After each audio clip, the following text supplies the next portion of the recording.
students, welcome back to biology class. I am Vasudev, TGT Bioscience from Tirumalayapalam, Khammam region.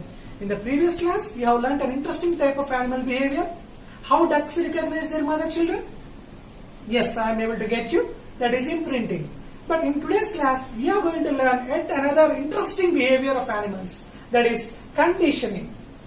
So what is conditioning, children?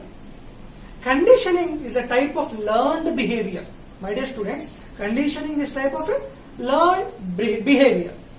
Conditioning is a type of a behavior that involves response to a stimulus, which is different from natural one, children.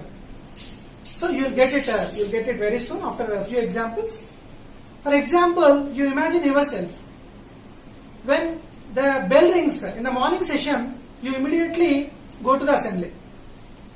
And if the same bell rings in the afternoon time, you will go to the dining hall. If the same bell rings after 4:30, you will rush to your ground, right?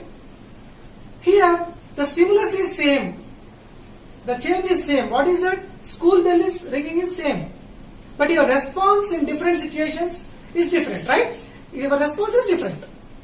So you are conditioned to perform that functions, right? So your experiences taught you to do so.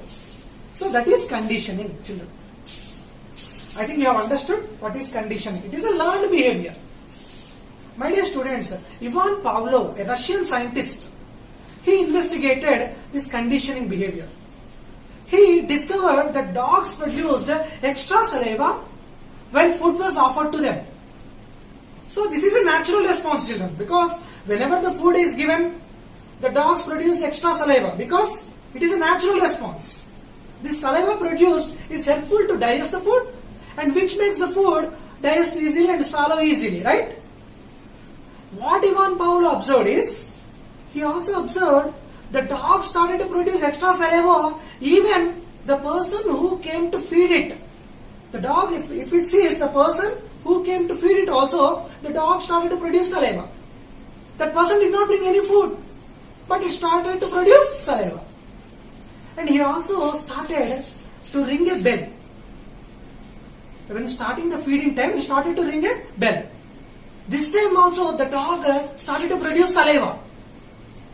So why did it produce saliva? It heard a bell. Even though the person did not bring the food, it heard a bell and thought that food was being brought and the saliva is produced in its mouth. So here a dog salivating when it heard a bell is not a natural response, children. It is a conditioned response. It is trained like that.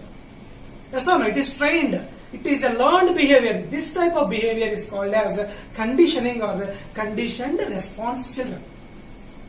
My dear students, people and also some grazing animals and different animals also use conditioning to avoid certain things. For example, you have seen in some fields there will be an electric fence. Anytime if this sheep or cattle or these grazing animals touch that electrical fence, they get an unpleasant electric shock. Once if they will get electric shock, even though if you switch off that electric power, they will never go there. So they are conditioned not to go there because they will think that they will get shocked. So this is called as a conditioned behavior, children. Hope you have understood this conditioning behavior. Thank you so much. It's time for your homework. Meet you in the next session.